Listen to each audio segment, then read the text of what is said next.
Salut tout le monde, on se retrouve aujourd'hui pour une nouvelle vidéo à Europa Park. On est là pour découvrir toutes les nouveautés 2026.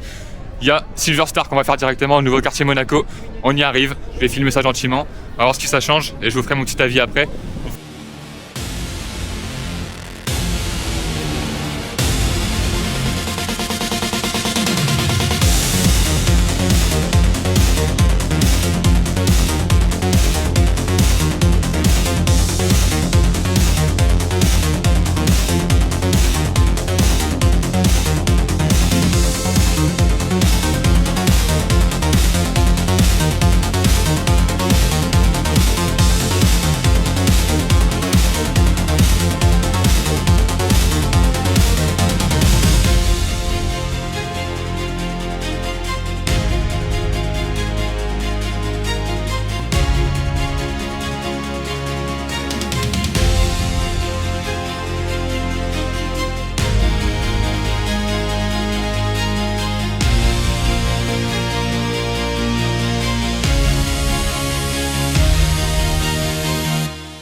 Bon, du coup on sort du quartier de Monaco. Bah c'était sympa, après ça casse pas trois pattes à un canard hein.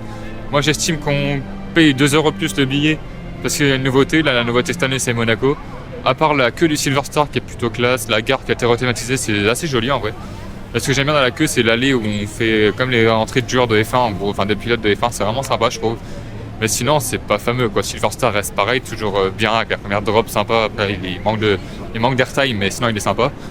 Mais sinon ouais c'est pas fameux hein, le petit truc, le musée océanographique, bon c'est 2 écrans, ça, bref quoi. Les voitures, bah il y a des voitures comme avant, alors elles changent, on a une espèce d'F1, on a une voiture un peu plus classe, j'ai pas les noms mais bref c'est sympa.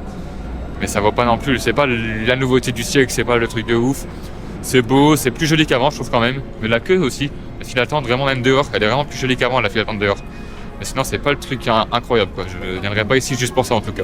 Et d'ailleurs en parlant de nouveautés, abonnez-vous parce que cette année on va parler plein de nouveautés, déjà ça va commencer très rapidement avec celle de Frépertuis que je vais aller voir le 4 avril où je ferai une vidéo là-haut pour voir comment elle va être, pour expliquer comment elle va fonctionner et tout.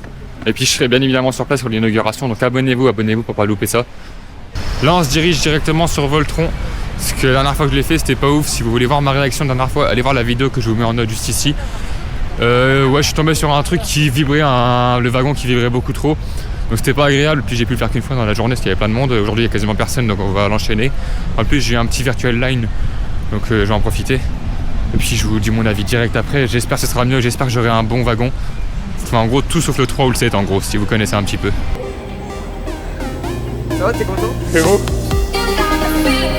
sais que c'était mon objectif en venant ici. Hein.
On sort de Voltron, on a eu un bon rail, parce qu'on a eu le rail de wagon 5, il n'a pas tremblé du tout.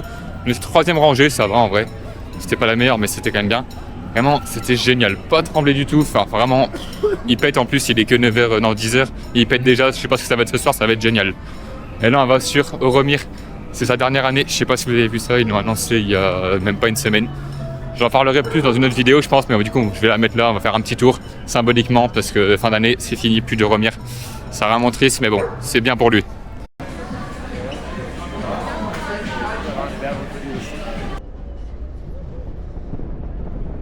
Ouais.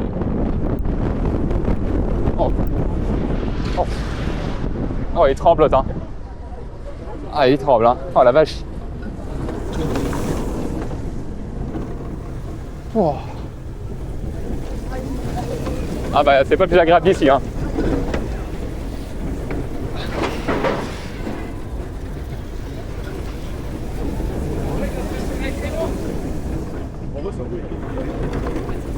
Ah, la photo.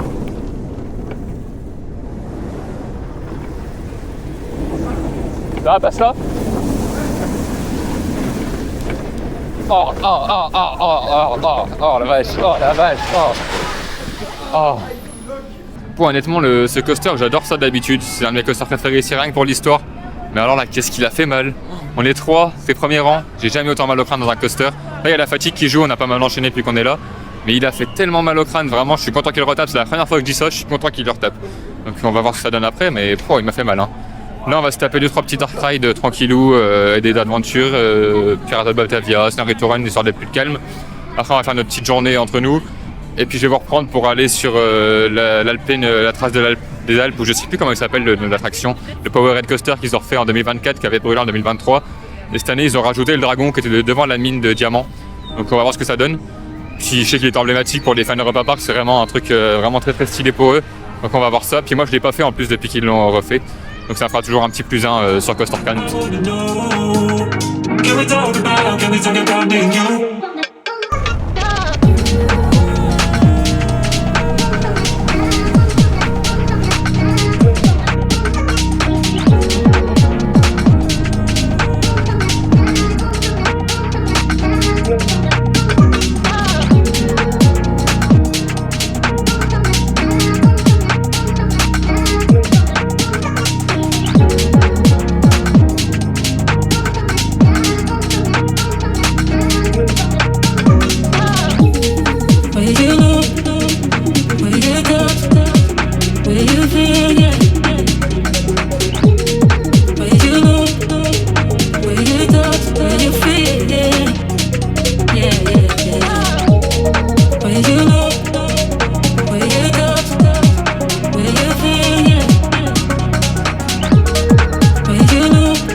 On vient de faire Alpine Express, je le prononce super mal, je sais pas comment on le prononce, bref. C'était ça. C'était sympa, c'était bien en vrai, petit Powerhead Coaster. Ça casse pas trop la patte à un canard, il n'y a pas trop de sensations, mais c'est joli. Les décors sont vraiment beaux par contre, on passe dans l'eau, il y a le dragon qui souffle avec la fumée à la fin aussi, qu'ils ont adopté cette année du coup. C'est plutôt classe, en vrai c'est à faire. En famille c'est vraiment bien. Donc non, ça se fait on va dire, ils ont bien fait de le remettre, après c'est pas l'attraction du siècle non plus, mais c'est un bon truc familial. On est dans le dôme du Silver Star, il y a la nouveauté de cette année, c'est le Playlist Café. Un petit café qui en fait est en partenariat avec une influenceuse allemande qui fait de la nourriture, de la pâtisserie et puis un peu de trucs salés. On goûtera pas parce que ça ne nous intéresse pas, mais je sais que c'était vachement populaire en Allemagne. Il y avait 40 minutes d'attente le jour de l'ouverture, donc ça veut dire comment c'est populaire. Donc voilà, ça va dans le dôme, ça se voit pas trop, c'est caché, c'est joli. Bon, ça fait le taf quoi. On a fait du coup toutes les nouveautés de cette année 2026. Résumé, il n'y a rien de bien fameux. Enfin, le parc reste incroyable. Du coup, c'est parce qu'il n'y a pas de nouveauté, ça change quasiment rien. Qu'il n'y ait pas de nouveauté ou pas, ça change pas grand chose en vrai. Le parc reste incroyable. Maintenant, l'augmentation du billet de 2 €, pas très justifiée, je pense, à mon goût. Faut pas qu'il fasse ça tous les ans parce que ça va monter très vite pour rien. Et on vient faire Voltron premier rang aussi. C'est le deuxième tour qu'on fait premier rang. Première fois de ma vie que je le fais premier rang. Oh.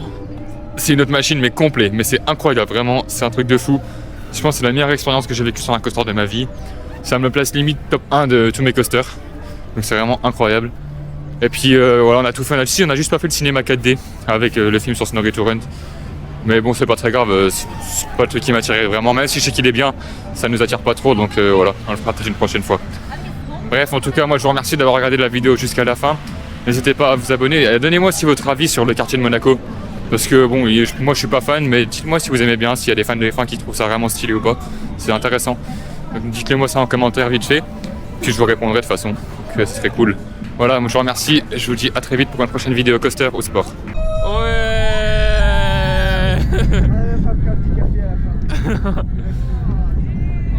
Alors ça c'était vraiment génial, hein. Ça c'est vraiment à refaire tous les jours, hein.